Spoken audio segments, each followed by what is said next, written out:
Should we expect any result from negotiations in Saudi Arabia, and how long will Putin drag out the negotiation process? How much pressure will Trump put on him? This and other topics we will discuss right now. My name is Irina Uzlova, and today with us is Michael Sheitelman, political strategist. Michael, hello, glad to see you as usual. Thank you for joining. Good evening, Irina. Good evening, all the audience. Today's negotiations between Ukrainian and American side, between American and Ukrainian and Russian, again with Ukrainians. And how do you assess all this process and the effectiveness of the negotiations in Saudi Arabia? How effective is the system of shuttle diplomacy, or rather interchamber diplomacy? No, first I could quote the girl who is the deputy of foreign minister of Russian Federation, Maria Zakharova, and she said, don't expect any important results from these meetings. And she's right, I believe. She's right in this case. This is a very rare case, and she's right. Because all of these meetings, they are technical meetings, and at least from our side, from Ukrainian side, we have not politicians, not diplomatic level, but the technical level. This is guys from the army and from the energy sector. Because what is the dispute now?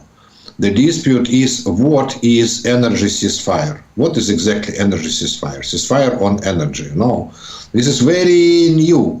I don't believe that ever in human history there was energy ceasefire. You know, today, for example, the American advisor for security, Mr. Waltz, he said, you know how he called that? Air infrastructure ceasefire. Air infrastructure. Why he called this air infrastructure?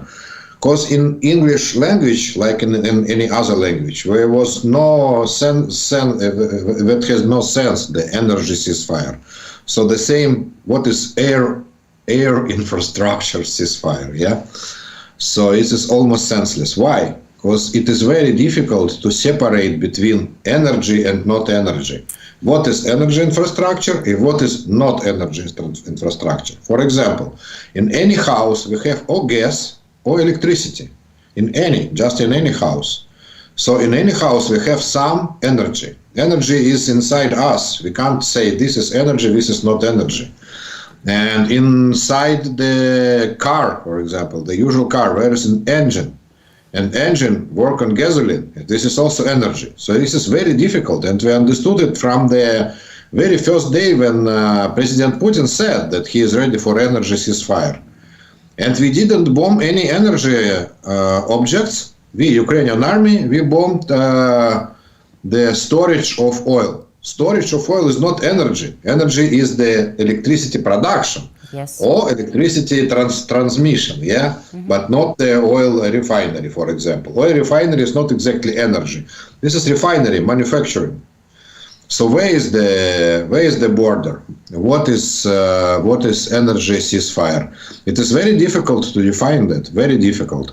And more difficult will be surveillance of that. How you will decide? Now Russians, they crossed the line or not crossed the line about energy? Or we, or Ukrainian army, are we crossing the line when we bombing this object or this object? When you are speaking about total, for example, ceasefire, it's obvious, yeah? You don't shoot, they don't shoot. That's it. When we speak about this ceasefire on the air, water and energy, which was offered by President Macron, here we also can say, for example, you know, we proclaim ceasefire, let's say 20 kilometers from front line. All the war happens only on front line, not 20 kilometers, sorry, 80 kilometers, because this is HIMARS range, for example, yes. Yeah? 80 kilometers to one side, 80 kilometers to other side. That's it. This is zone of war of 160 kilometers, the line of 160 kilometers. At least this is obvious. Where is the border? But now it is not. And all of the negotiation in Saudi Arabia now, it is about that point, and about the other point, which is called water ceasefire, which is also very difficult to define.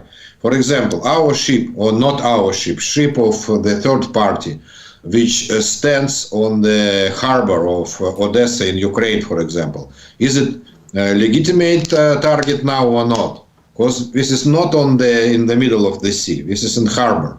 So our harbors are legitimate target or not? And if the ship in harbor is not legitimate, so equipment of harbor itself, crane, for example, in harbor, this is on the water or not? So this is also very difficult. And then the ship goes to the harbor. It sometimes goes from the sea to the river, And inside Russia, it is the same. They have tankers which took the lorry inside of the river, in Volga, for example, and now goes from Volga to Caspian Sea. So in Caspian Sea, we can't bomb them, and inside Volga, we could bomb them.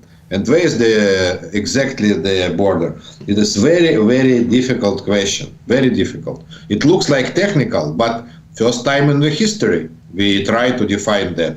And it looks like, I remember this fairy tale about ancient Greece. You remember the Aesop fairy tale, when Aesop was asked to drink the water of sea.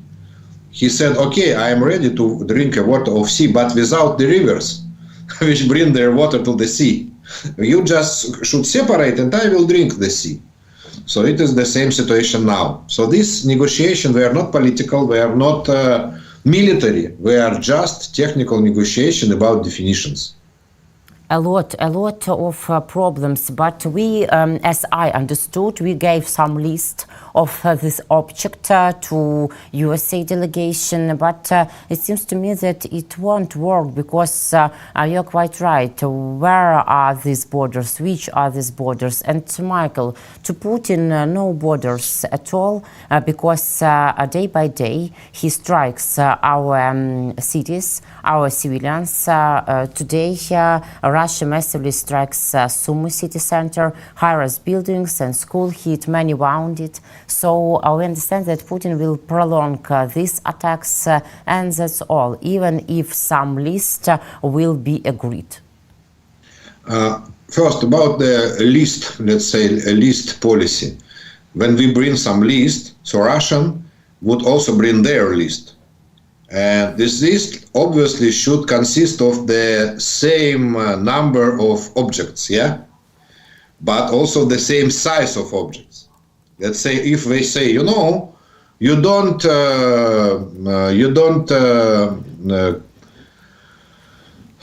bomb the, hydroelectric station Sayano-Shushenskoye, but Sayano-Shushenskoye hydroelectric station is bigger than all of our hydroelectric stations. So you should compare by by what the criteria exactly. So this is also very difficult. Speaking about Mr. Putin behavior and that he continues bombing Ukraine, this is just a normal practice. And they just say that we broke the ceasefire, but ceasefire didn't start. And again, this is very strange policy from American, not a delegation, but from American officials. For example, today, in the same speech I heard from Mr. Waltz, he not only said that we have the ceasefire about air infrastructure, but he also said that this ceasefire started immediately after the phone conversation between President Trump and Mr. Putin. How it could happen? Ukraine didn't participate in this negotiation. Ukraine didn't participate in this conversation. So it just didn't start. It just didn't start officially. There is no sign of Ukraine. Ukraine not signed this agreement. So there is no agreement. And then Russian propaganda says that, Ukrainian didn't follow this agreement, which does not exist, by the way. That's okay, because they are in the war, and this is Russian propaganda.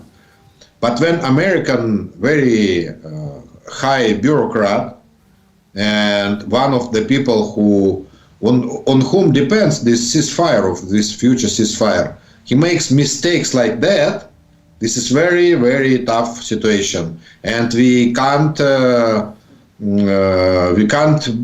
give him, we can't discuss it with him when he doesn't know that we don't have ceasefire, that we didn't sign this ceasefire. It is very difficult to negotiate. This is, by the way, the question of this kind of diplomacy, chamber diplomacy or something. Let's start not from chambers or from the way of diplomacy. Let's start from definitions. They don't know definitions, I mean American side, who try to be mediators.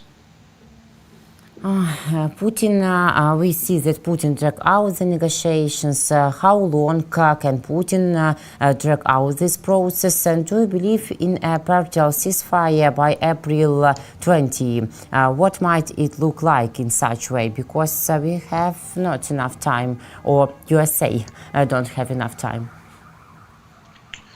Okay, with April 20 is senseless, absolutely senseless date or something, because we don't know who and from there took this date. Obviously, this is Easter, but that's it. That is everything we know.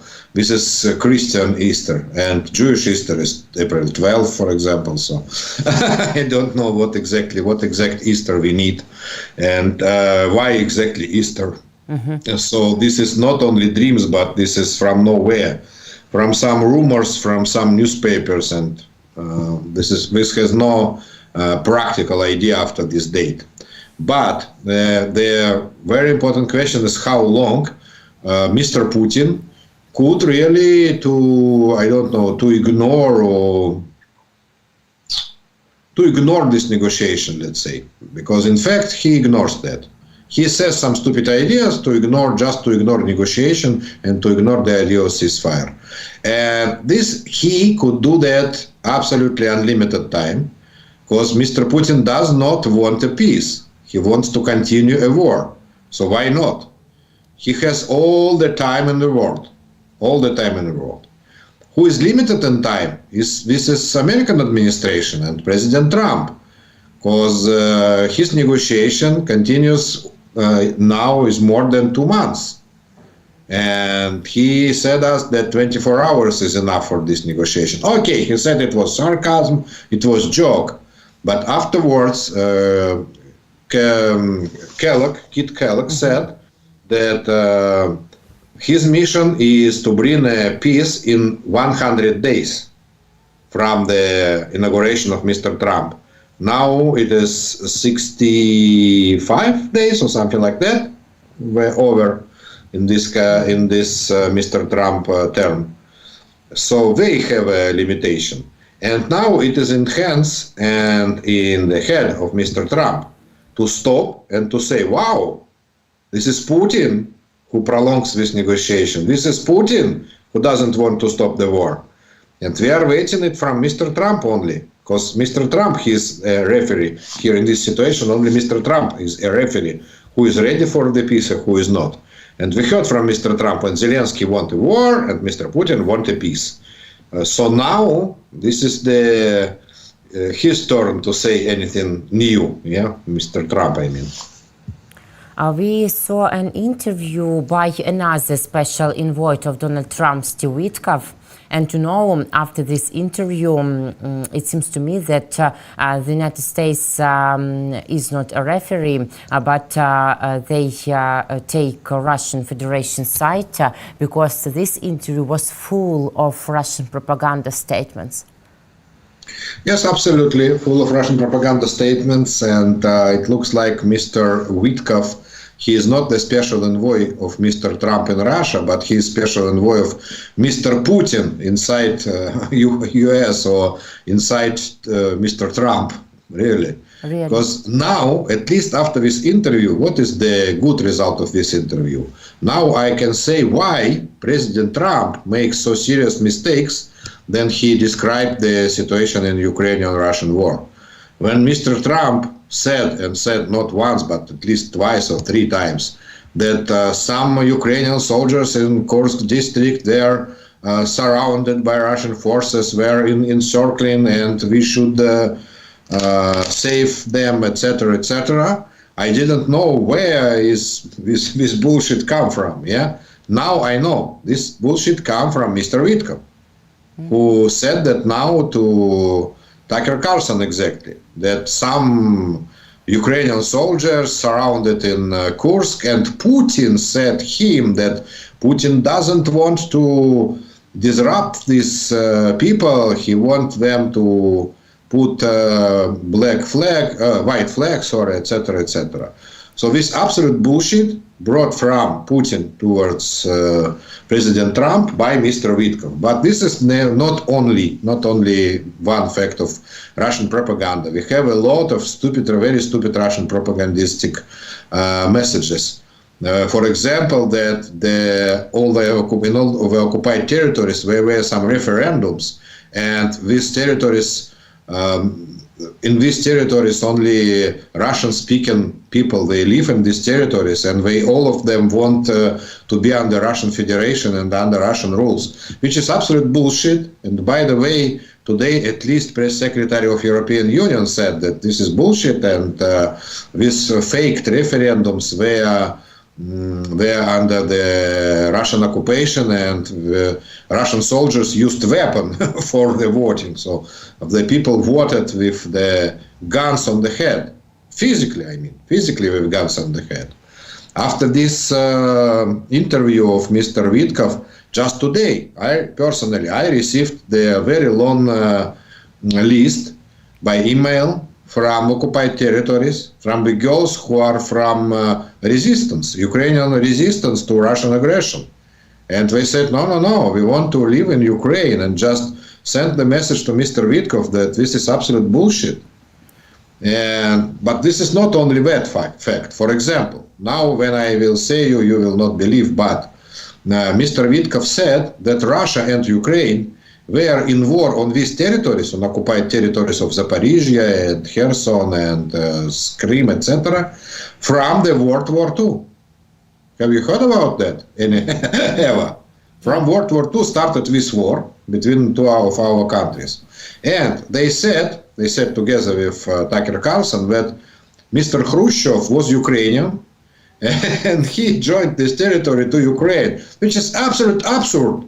Mr. Khrushchev was Russian, from Russian Federation, and he, by the way, was born in Kursk district, which means that if Tucker Carlson says that Khrushchev was Ukrainian, it means that Mr. Tucker Carlson says Kursk this is Ukraine, and he should to be sent to the jail in Russian Federation, by the way, for this sentence. Yeah. So if I'm going through this list of the claims of Mr. Vitkov, so obviously it looks like Russian propaganda, including the fact that Mr. Vitkov compared Ukraine with Hamas, by the way, comparing Ukraine with Hamas. He is the specialist in Middle East, as we know, yeah? He is officially his special envoy of Mr. Trump in Middle East, not in Russia. He never was appointed as a special envoy in Russian Federation, only in Middle East. And he said, in Middle East, I understand Israel, that Israel doesn't want to live near the territory, to have the common border with territory where Hamas is ruling, yeah? Mm-hmm. So the Russian is the same. Russians don't want Ukraine, the border in Ukraine, because Ukraine is like Hamas. By the way, also in this sentence, he made some couple of mistakes. He said that Ukraine is the biggest country which has a border with Russian Federation and the longest border of 2,000 kilometers, which is again one more bullshit, because the biggest country which has the common border with Russia is China. And the second one is, the first one is Kazakhstan, second one is China, and the third was in Mongolia, and Ukraine is only number 4 or something, by the which country is the biggest who has a border with Russian Federation. So this guy absolutely doesn't know no history, no reasons of this conflict, and no reality now on this war. That's it. But the good side of this interview was that Mr. Vitkov bring the important questions. Then Tucker Carlson asked him, but the reason for this war is NATO membership of Ukraine. The main question is Mr. Putin and Russian Federation are against the Ukrainian NATO, and this is the reason when they started war. let's not do membership, not give the NATO membership to Ukraine, and that will stop the war. And Mr. Vitkov says, no, that's absolutely not this. This is not a reality. The reality is Russia wants to occupy and to annex Ukrainian territories. This is not war about NATO membership. About NATO membership, I was conclude the deal with Ukrainian side somehow. But the question is 4 or 6 regions, I mean, including Crimea and Sevastopol city.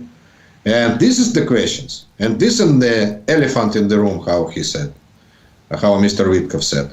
And everybody who wants to make the negotiation without mentioning the occupied territories, nobody could succeed in this. I don't say that Mr. Vitkov could succeed in this, but nobody else who says, no, we'll discuss the occupied territories. Will not succeed not in ceasefire and not in, okay, maybe in ceasefire, but not in peace agreement, yeah? But everybody in this world understands that Putin doesn't dream about only Pokrovsk or Mariupol or Crimea. His final aim is to capitulation of Ukraine and to make his aggression bigger against NATO countries. For example, Minister for Foreign Affairs of Poland, Radoslav Sikorski, told that if Ukraine doesn't stamp Putin, he will attack NATO after 5 years, for example. So does Trump understand it, or Steve Vitkov, or no? Or and Trump, does he like these messages from Steve Vitkov about Putin? Let's start from the fact that Mr. Putin wants to disrupt Ukrainian status at least, yeah? Mm-hmm. And we have that not as our version or how we think about that, how we see that. No, we have quotes from Mr. Putin personally. And not only we have these quotes, but Tucker Carlson. I should mention that Tucker Carlson was one of the sides in this conversation. Yes. Vitkov and Tucker Carlson. And Tucker Carlson, in this last conversation from Friday, he said that he went to Russian Federation to interview Mr. Putin, and he was criticized for that, yeah? But he went to Russian Federation to hear what exactly Mr. Putin wants in this war. And what Mr. Putin said to Tucker Carlson just 1 year ago, he said, I want Kyiv. We want to occupy all the districts on the left side of the Dnipro River, and which include also Kharkov, Dnipro, Poltava, etc., and the city of Kyiv. I want the city of Kyiv because city of Kyiv is part of Russian Federation. And now now Tucker Carlson somehow doesn't mention that. Why? Did he forget that? I don't believe. All this is not fit to the theory of Mr. Vitkov that Mr. Putin is good guy. By the way, he said he's a good guy. I liked him. And he will stop. He will just stop with these territories. That is everything what he wants. That's it. And Europeans, by the way, Mr. Vitkov said, Europeans, they should be fear from Russian Federation. Russians, they will not go to Europe. No, never. I believe to Mr. Putin. He clearly said that he doesn't want to go to Europe. And as an addition, he said that Europe shouldn't be in any fear because Europe has the fifth paragraph of NATO agreement. And by this fifth point of NATO agreement, fifth paragraph of NATO agreement, US will give the shelter to Europeans, yeah, or something like that. And this is again the bullshit, because Mr. Trump at the same time said, we will not defend European countries from Russian Federation. So, special envoy of Mr. Trump says exactly of the opposite when Mr. Trump says. Exactly the opposite. Because in this situation, it's better for him to say this bullshit, and in another situation, another bullshit. So we have not the politician. Who is Mr. Vitkov? This is a great question. Mm-hmm. He is not a politician. He is not the official bureaucrat. He doesn't have any salary for his efforts. He said that in the interview. So he is just private guy, okay, appointed by Mr. Trump. And are we sure that he is working only for Mr. Trump? By the way, why he was appointed as a special envoy in Middle East? Only because of his good relationship, and which means probably the common business, with Emir of Qatar. And Emir of Qatar is a key guy in Hamas-Israel conflict, because the headquarters of Hamas is located in Qatar. But why he was appointed to Russia, to negotiate with Russians? Why?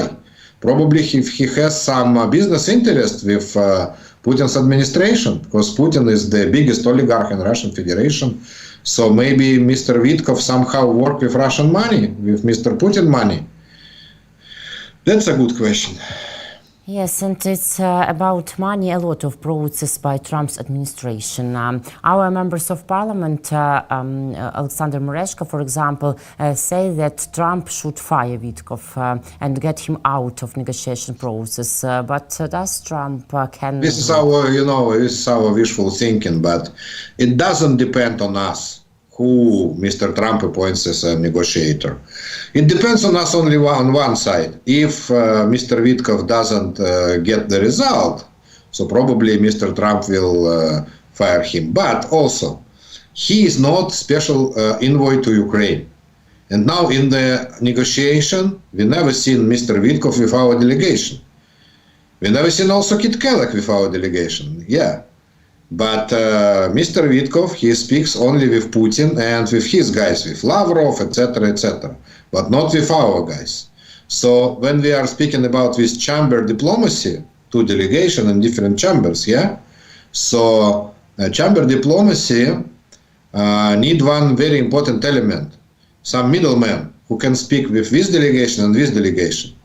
And we doesn't have this guy, because Kit Kellogg speaks with our delegation, and Steve Vitkov with Russian delegation. So this is the game, something senseless. Like Kit Kellogg should negotiate with Steve Vitkov about the peace. Yeah. In such configuration. President of Ukraine, Vladimir Zelensky, gave a big interview to Time, and Time is with Zelensky on front page, and Zelensky told that if the carrot is poisoned, then thanks God. Zelensky on Trump offering Russia a carrot while leaving Ukraine only a stick. The president believes that if Trump wants, he can get concessions from the Russians because he seems to be the only one Putin is afraid of. At some points in the peace process, when the US threatening the Kremlin with sanctions for the ongoing bombing of Ukraine, the Russians were very scared, Zelensky noted. Do you believe that Trump can make pressure on Russia, and what levels of pressure does Trump have? President Trump could put pressure on Russian Federation, but I would not say that President Trump has a power to stop this war. This is two different situations. President Trump could put the pressure on Putin, on Russian Federation. This is economic pressure, first of all, the total sanctions, which, by the way, he not proclaimed, but he announced in one of his social network posts. President Trump said that if Putin rejects his plan, and Putin, by the way, rejected Mr. Trump's plan, so he would put the sanctions on all the Russian production, on everything, just all the oil, gas, etc., all the metals. And he also will insist that also Europe put the total sanctions on all the Russian goods. This is very good way to stop a war, obviously. I don't say you could be sure that you will stop a war, but you will bring the situation to the crisis in Russian Federation, at least. Mm-hmm. And the second tool is to bring the weapon, to weaponize Ukraine. This is the second way, to weaponize Ukraine with more and more missiles, more and more fighter jets, etc., etc. This is the only ways that Mr. Trump could do. But we don't see that during 65 days. Maybe will we see it later? And when? As I said, now it is in the hands of Mr. Trump to stop this situation, this negotiation, and to say this is not a negotiation, this is just Russian bullshit. Let's stop that. Let's put the new sanctions. Let's produce and let's supply the new weapon to Ukraine, and we will come back to the negotiation table, let's say in 3 months.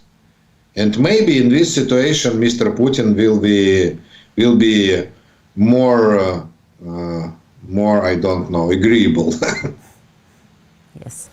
Michael, and we know that Putin gave to Trump a portrait and prayed for him. So maybe now Trump wants to hang this portrait in Colombia, for example, where Trump doesn't like the portrait of himself. And what does these steps by Russian dictator mean for Trump, for whole process in negotiation process, for example, or it's only symbolic moment? No, on one hand, it is only a symbolic moment, but I found a couple of a like situation in the art, in movies and books. You know, the first situation in giving the portrait and giving the picture to your partner to negotiation is the situation from the movie which is called Rock and Roller, the movie by Guy Ritchie. And this is the movie, and two main characters. One of them is Russian gangster, which is, okay, like Abramovich, oligarch Abramovich, but we also can say that this is Putin. And another one is the guy from the business of development in London, who has a good connections in city major of London, and they want to build a stadium. And the Russian gangster give as a present his favorite picture to London gangster, to London businessman from development. But at the end of this story, the London guy, he was killed yeah, by Russians. So this is very bad idea to take the presents from the gangsters, from Russian gangsters. This is very big bad idea. Anybody who participated in Russian gangster wars knows that exactly, that this is like Trojan horse. And this is the first story. The second story of portrait in Colorado, which President Trump didn't like, you know, this is also has the reflection in world culture. This is the book, The Portrait of Dorian Gray. Portrait of Dorian Gray. This is the novel of, how called this, you know, Portrait of Dorian Gray. Who is the author? Oscar Wilde. Oscar Wilde, yeah. Exactly, Oscar Wilde. And what was the story? That Dorian Gray, the young guy, he had this portrait of himself, and he asked, when he prayed, that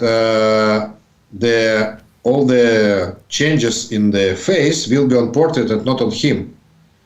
When the portrait will be older and older and older, but the original guy will be young forever. And all the bad things which Dorian Gray did in his life, and he did very, very bad things, they reflected on the face of portrait, but not on his face, not on his face. So he didn't know that he behaved very bad. So this is the story about Mr. Trump. He behaved very bad. He behaved very bad towards Ukraine, towards international law, towards Danish people, towards Canadian people, towards many, many people in the world, really. And he disrespected the people who were killed by Russians. He absolutely disrespected the soldiers who were killed by Russians. And all of this not appear on his personal face, but appear on the face of this portrait in Colorado, US. You know, Michael, today I gave a quote from this book to my author program because it's really adequate to this situation, this characteristic, and it's one of my favorite book. And you're one of our favorite guests. Thank you for today's interview. Thank you for your time. See you next week. Take care. Thank you, Irina. Bye. Michael Sheitelman, political strategist, was with us. My name is Irina Uzlova. Thank you guys for joining, for watching. Please leave your comments and subscribe to our YouTube channels. Believe in yourself. See you later.